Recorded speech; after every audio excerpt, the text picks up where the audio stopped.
I ventured out this year. I left my job as the chief product officer at Dribbble to start a brand new company. And that company is gigantic. My goal is to help you master the new influential disciplines that are driving results within organizations, like product leadership taught by Ben Foster, the former CPO at Whoop. It's not just video courses. We're combining video lectures with take-home assignments and exercises, and then small group mentorship to really help level you up, and all at a cost that most companies' learning and development budget covers.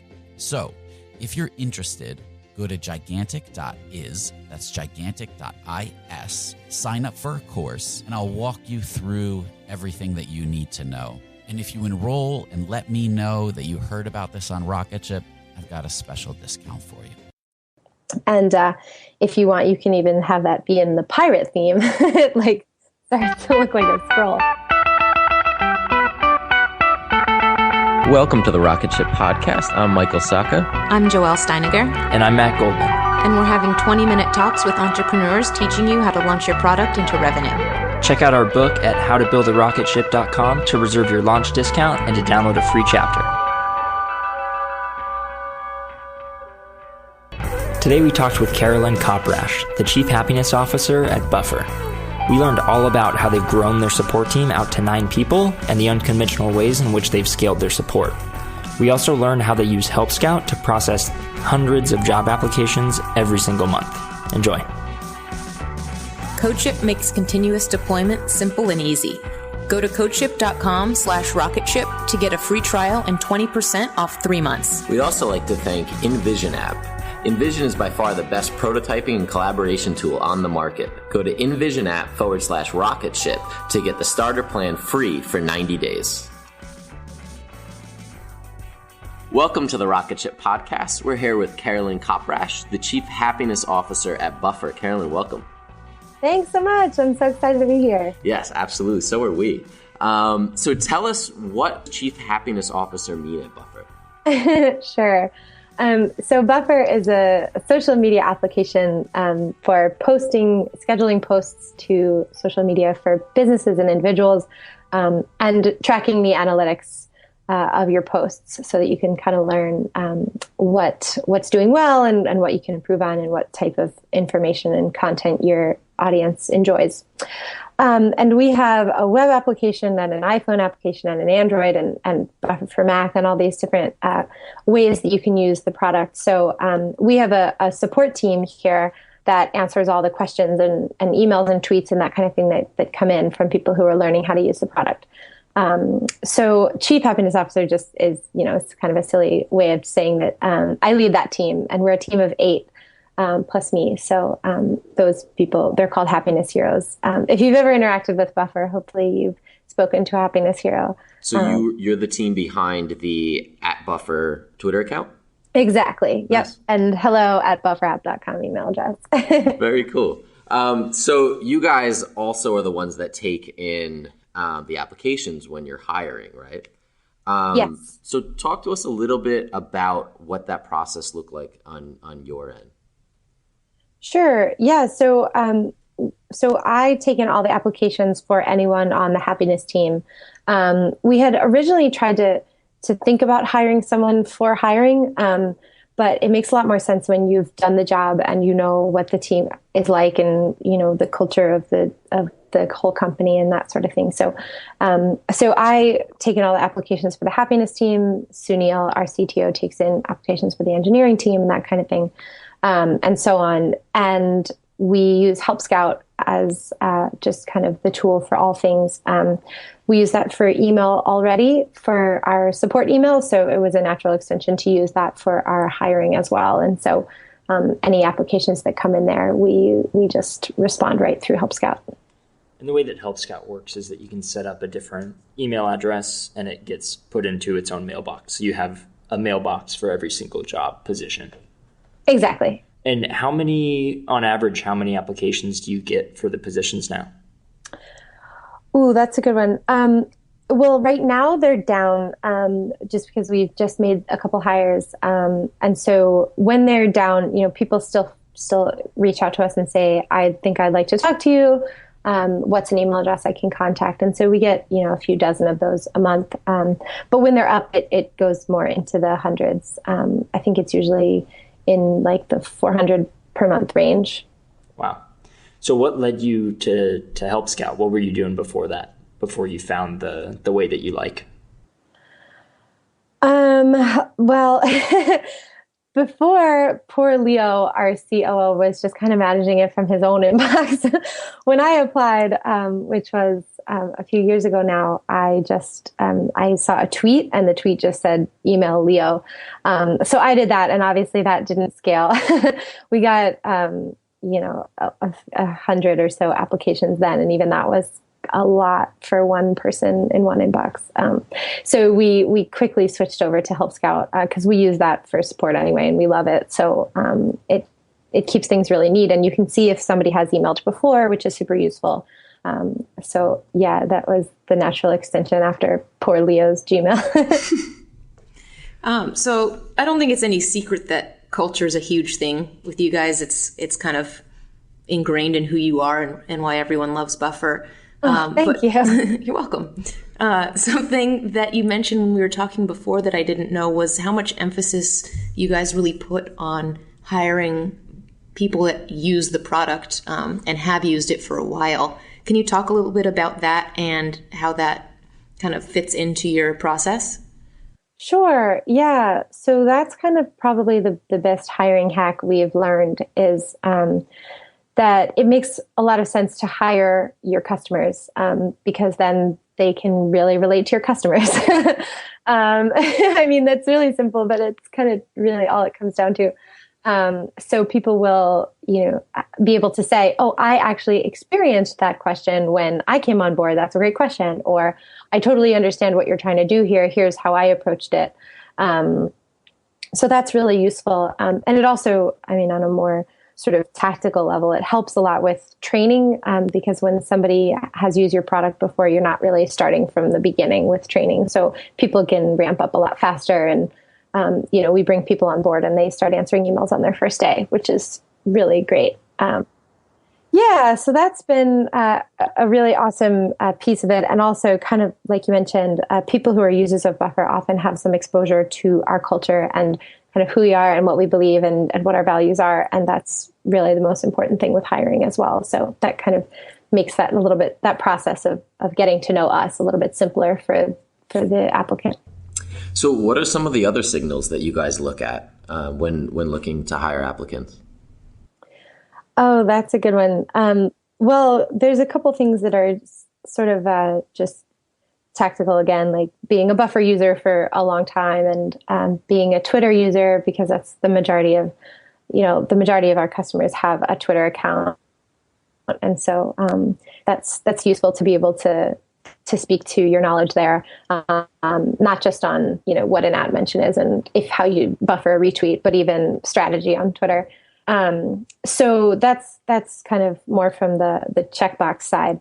And then a little bit tougher to necessarily automatically know is the culture side. So we have 10 values that we're pretty committed to and pretty vocal about.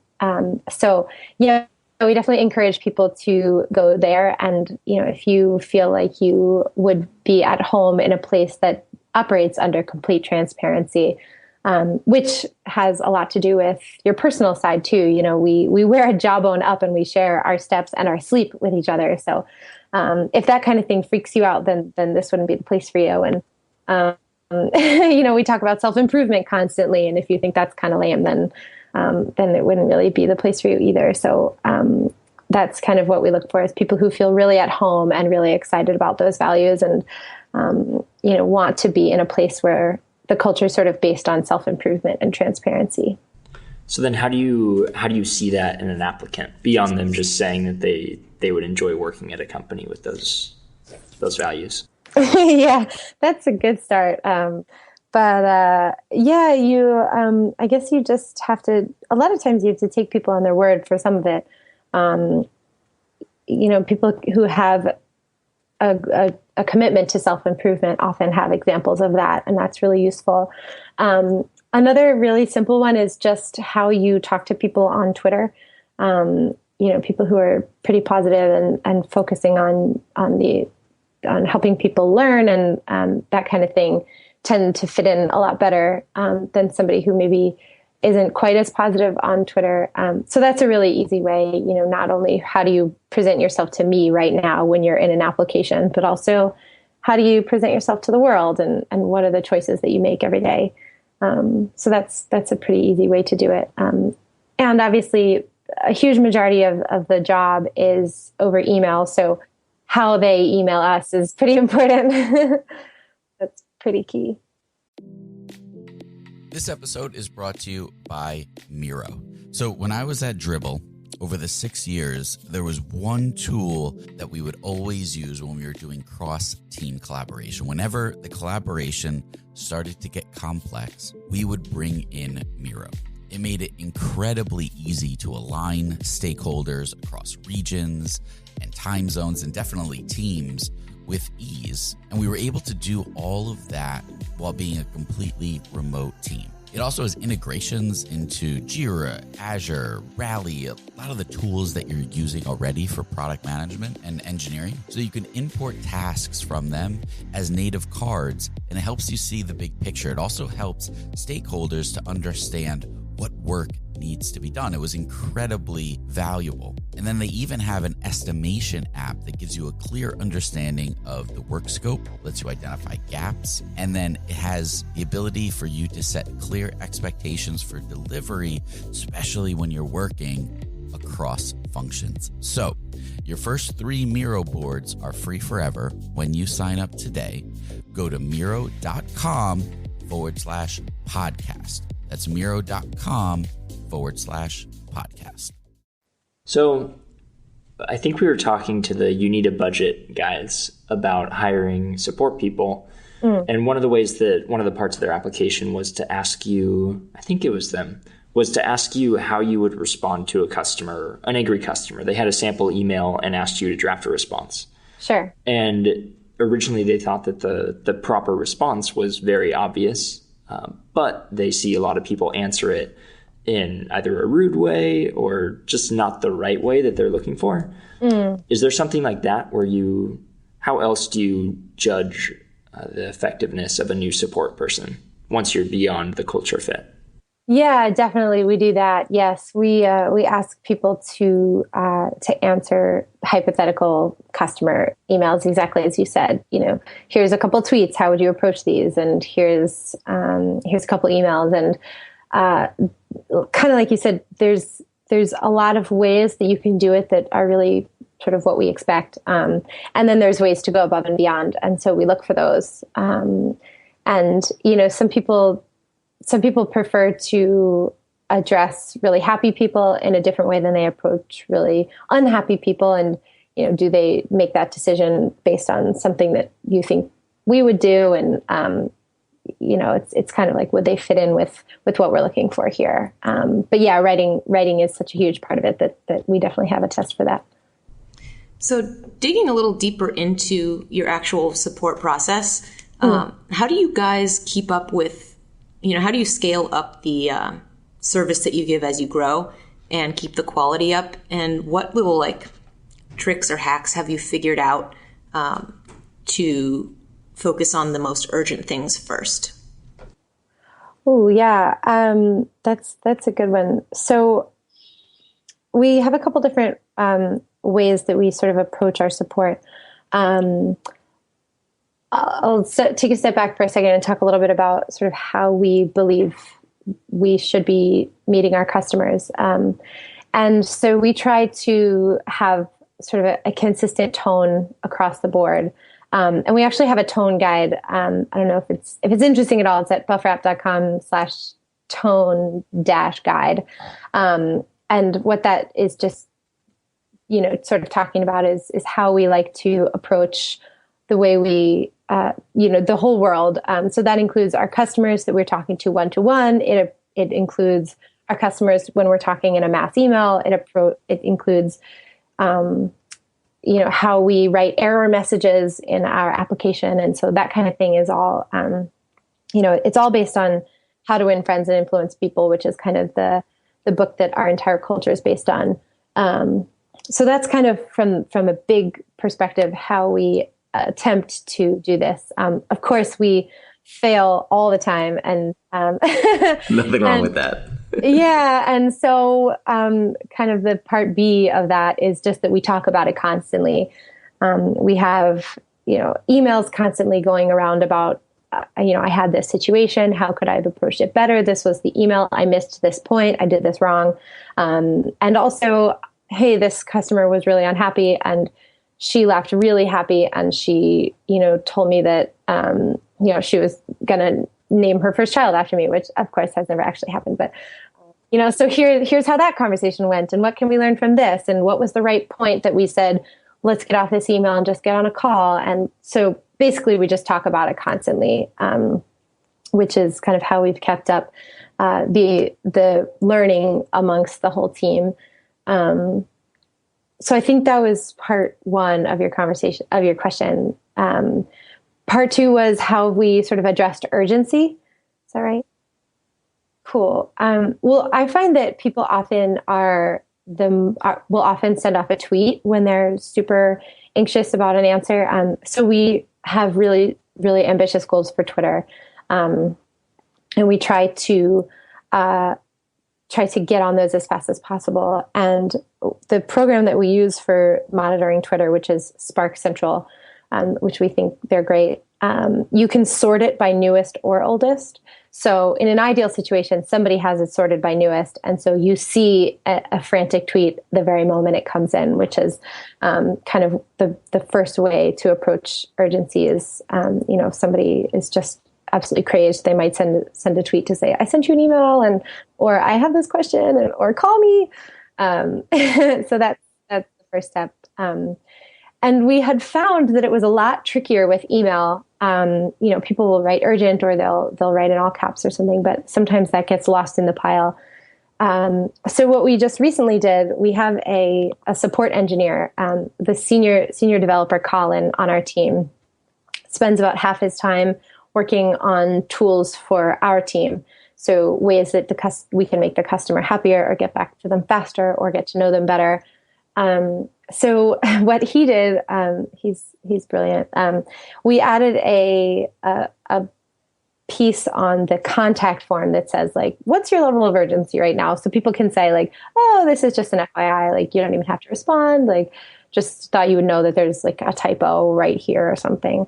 Up to, yeah, I'm just trying to get an answer as fast as possible, up to, this is an emergency. And we found, it was an experiment. We thought that there was a chance that everyone would choose emergency, but in general, people are totally rational, and they know not to say that when they don't mean it. And we really haven't seen any abuse of that. Emergencies tend to be emergencies. So we get notified whenever somebody sends in a question that's an emergency, and it comes up in our HIP chat room. And that's been super useful. And we have noticed that we are able to resolve those a little bit faster than the average ticket. So that's been a good help. I'd love to get to the point where they don't have to do that in order to rise to the top. I mean, in an ideal situation, they just get an answer right back no matter what. But in the meantime, from that dream world to kind of what we're always at trying to get there, that's been a cool hack that we've tried in the meantime. Well, I think that's cool too, because a lot of times people don't mind waiting to hear back, but what they don't like is not knowing when they'll hear back. Mm-hmm. So if they know they've put in this is not urgent, then they're not going to be sitting there clicking refresh or something like that. Definitely. It's more about just knowing that they'll get back to you. Definitely. Yeah, it's such an interesting observation of the tone that people use when they write in to email versus like live chat, for example. Like when people write into live chat, even if it's an emergency, people are so much calmer because they know that you're there. They know that you're their person and you're going to work through it, and they don't have to be crazed. Whereas with email, it's a little bit of this, like, I'm sending this off into the ether. I don't really know if it's going to be, if you've never interacted with a brand before and it doesn't specifically tell you, you don't know, is it going to be 20 minutes or 20 hours or 20 days? So yeah, that's been, I think the next step for us is hopefully trying to figure out how to say, this is when we'll get back to you, or this is when we think we can get back to you. The reason that's tough right now is because the times change so much depending on which time zone and how many heroes are online and that kind of thing. So we haven't figured that out quite yet. But if you want to really drool at a support forum, go look at 37 Signals, Basecamp, who there's always says like, we'll get back to you in about 1 minute. It's amazing. If you want to have like support drool, seriously, that's the place to look. So we're not at that point or anywhere near, but little changes like that can hopefully alleviate some of that anxiety and make it more of a conversation and less of I'm sending off this request and then, I'm going to get a confirmation in 2 days that, my, thank you, customer number is 624. So you guys are kind of the liaisons between the development team and your customers. Can you speak a little bit about the process you guys take when you guys are getting the same kind of, I guess, complaints or suggestions over and over again? What does that look like inside Buffer? Definitely. Yeah. So we are the liaisons. Our developers often get in touch with customers also, especially the mobile developers both have a Facebook group for the beta. So our developers are generally in contact anyway. And usually after they do a development or if we do a big launch, everybody will be in Twitter and they'll just be making sure that people understand and are happy. And so there's that. But, the other 97% of the time, or maybe higher, obviously we just get the majority of the conversations and the touch points. That was probably the most interesting thing that we had to change when we grew from a team of about a year ago. We were a team of 2, and now we're a team of 8. So it's when it's not all one person, you can't just do it based on what's in your brain and what you've answered a lot. Right. So we use Trello, which has been super super useful for us in this way. So we use Trello for bugs. And we have a slightly different system for Signals. But so for bugs, every single bug that we get a report of gets reported, which is really an essential piece of it, is that you can't only do it when it starts to bubble to the top, because with 8 people, everybody could have heard it twice, but that doesn't bubble up to the top yet. But if it's 16 times, then it actually does. So everybody reports every bug that we've heard, and if it's already been reported, then it's just a comment on that card. And Trello does this really cool thing of sort of aging cards. So if a card is getting a lot of attention and a lot of activity, then it will be in bright color, whereas the ones that aren't as big and aren't really getting commented on, they sort of fade a little bit. And if you want, you can even have that be in the pirate theme. It starts to look like a scroll. So we use that a lot. And we have sort of, everybody does it, but one person in particular, Adam, sort of owns that, so that if somebody says, share box not working, and somebody says box to post not working, then, he recognizes that those are the same thing and combines them. And so he sort of determines every week what are the top priorities are for bugs. So, this one got reported 24 times, but it's not as essential because it's just an FYI, whereas it's annoying people, but they can still get around it. Whereas this bug was reported 6 times, but it's a complete blocker and nobody can work when they see it. So he sort of makes that call, and obviously with the input of the whole team. And then we just report that to the product team every week. And I'm super lucky that Brian, our product manager, really craves that information and seeks that out, and often will make product decisions based on the feedback. So that's bugs. And Signals is a little bit slipperier, because it's just not as cut and dry necessarily. Somebody could know that scheduling is confusing, but they don't exactly know why. Sure. So we mostly do that through Help Scout, because we send about twice as many emails as we do tweets. So that's still our primary tool. So we just tag everything. If you look in our Help Scout room, it's like a big colorful blob of tags, because we'll say this is on Android and it's about posting, and it's this or that. And so we have another person, Orsa, who sort of manages that, and she says every week to Brian, this is, the thing that's coming up for whatever reason. It just seems to be that, the fact that feeds doesn't confirm when you've added it, it just puts it at the bottom of the list that people are adding it twice. And, just like little things like that. Anything that's causing our customers to get confused or frustrated or feel like they're wasting their time or spinning their wheels. That's the kind of thing that she looks at. And, we love serving our customers, but at the end of the day, it's better for them if they don't have to reach out to us at all and they just can go on with their day because it worked. So we try and solve those little things as fast as possible. Obviously, it depends on priorities, but we try very hard not to necessarily say like, oh, well, let me put this in an FAQ or into a large support forum so that you can find the answer yourself. Like, it's better if we just fix it.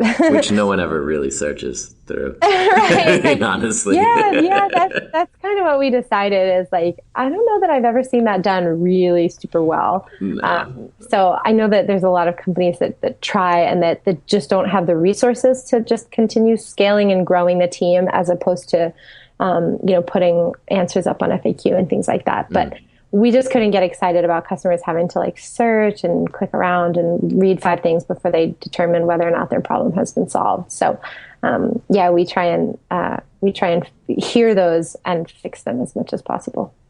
Something that we've done with our product, I've always hated FAQs too. But we used Help Scout. We used Help Scout Docs to set up a page, and the only FAQ articles or whatever you would call them that we put in are explanations of things in the interface. So let's say we show a certain metric, we'll underline the metric name and have it link out to this page that explains how it's calculated or what's factored in, what's not. That's cool. So far that's cut back our support load a ton. And when people do ask the question, we can say that we wrote up this explanation of how monthly recurring revenue is calculated and direct them to it, because we were writing that up every single time, probably at least a handful of times every week. And it would take a good, 20, 30 minutes to write it out. Sure. So that's worked well for us, but we don't do anything else in terms of FAQs. That's a great point. Yeah, we have some tooltips in the app. So Brian's really good at determining like when people aren't sure, they often will just hover over the button. And so sometimes it'll pop up and say like, here's what you're about to do. And this is what this means. And that's been helpful. And one other thing that he sort of envisioned, which has been super successful, is sometimes when it's a lack of something. So it's not that they're saying, what does this bug do? But they're saying, do you support Google Plus profiles? That's kind of hard. Like, where do you put that in the application, right? Like that's an FAQ type thing. So what he did was he has it on the page where you would look to do that. So like, if your question is, I think I want to add my Google Plus profile, then you would go to the page where you add profiles, and Google Plus profile is there, but it's grayed out. And if you click it, it says like, I'm sorry, we don't have access to the API, but like, we love to let you know if someday we do. And so that really helped. I mean, we were getting that question multiple times a day, and allowing people to kind of say, oh, okay, I don't have to write in about that because it's not just completely missing. It's there. It just explains that it's not actually there. That's been great. And also the added bonus of that is that people then put their email address to get notified, which simplifies it a lot when we do have it. And it also helps us prioritize, because if there's 2 different things, LinkedIn company pages and Google Plus company pages, like which one do people ask for more? So that was a great learning for us as well. So yeah, there's definitely ways. I mean, yeah, ideally if the customer never has to, that's better. So yeah, for those types of things in the app, I think that's really clever if you can figure out ways to do that. Very cool. So Carolyn, tell us where we can keep up with you and Buffer online. Sure. So Buffer is just at Buffer on Twitter, and we have a very lively blog. We have 2 blogs. So one social media blog, which is kind of all about everything we've learned from research and things that our customers have uncovered and data. And so that's just blog.bufferapp.com. And then we also have an open blog, which is more about kind of, it's just living the value of transparency, which is, every number that we have, we'll share. So it's our revenue and how we're doing in support and what our engineering team is dealing with. And, we actually publish our revenue and our salaries and all those things. So everything about the company, if you're interested in kind of learning what we've learned through the years, what we've sometimes not always gotten right and then learned from, we try and share that as much as possible. So that's on the open blog for Buffer. And I am Carol Kopp on Twitter. Awesome. Well, thank you so much. Yeah, thanks so much. You asked some really good questions. You kind of got my wheels turning a little bit about some of these topics. I think I need to write some blog posts. Thanks so much for having me. Thanks for listening to another episode of the Rocketship podcast. If you haven't yet, pop open iTunes and subscribe to be notified of future episodes. We have some really great ones lined up. And while you're there, leave us a review. We really appreciate each and every one of them.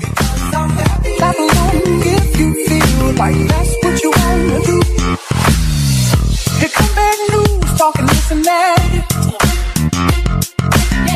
Give me all you got and don't hold me back. Well, I should probably warn you, I'll be just fine. No offense to you, don't waste your time. Here's why. Because I'm clap along if you feel like a room without a roof. Clap along if you feel like happiness is the truth. Clap along if you know what happiness is to you. Clap along if you feel like that's what you want to do. Bring me down, can't nothing bring me down. The love is too hard, bring me down, can't nothing bring me down. I said, bring me down, can't nothing bring me down. The love is too hard, bring me down, can't nothing bring me down. I said, clap along if you feel like a room without a roof. Clap along if you feel like happiness is the truth. Clap along if you know what happiness is to you. Clap along if you feel like that's what you want to do. Clap along if you feel like a room without a roof. Clap along if you feel like happiness is the truth. Clap along if you know what happiness is to you. Clap along if you feel like that's what you want to do. Bring me down, bring me down, bring me down, bring me down, I said, bring me down, bring me down,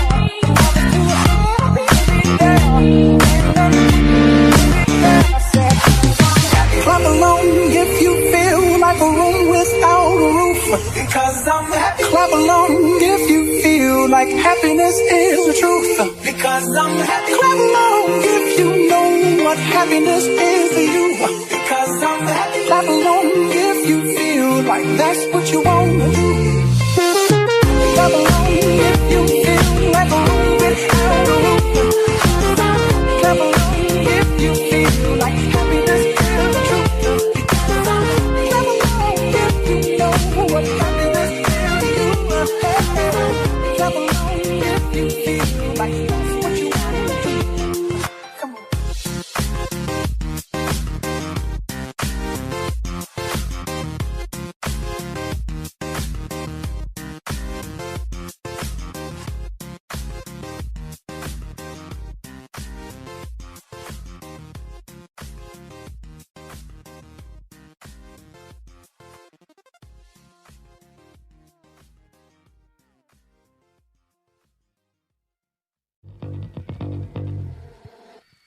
Hey, my name is Lovan Rumpf, and I've been working my ass off as a celebrity stylist by day and a podcast host by night. At the Low Life Podcast, it's all about keeping it real. We're talking fashion, beauty, to religion, sex, drugs, mental health. I mean, there's no topic off limits here, and vulnerability is mandatory. You can find my podcast, The Low Life, that's L-O, no W, everywhere and anywhere you listen to your podcasts. New episodes are out every Thursday. We'll see you then. It's pretty eerie to know you're in a place that no human's ever been before. This is Armchair Explorer, where the world's greatest adventurers tell their best stories from the road. And 4 of us were swept down the side of the mountain, and then I knew there was no way out of this thing. From the heart-pounding to the inspiring and the downright insane. Find Armchair Explorer, a part of APT Podcast Studios, wherever you get your podcasts. Go and find what it is in the world that matches that wildness in yourself.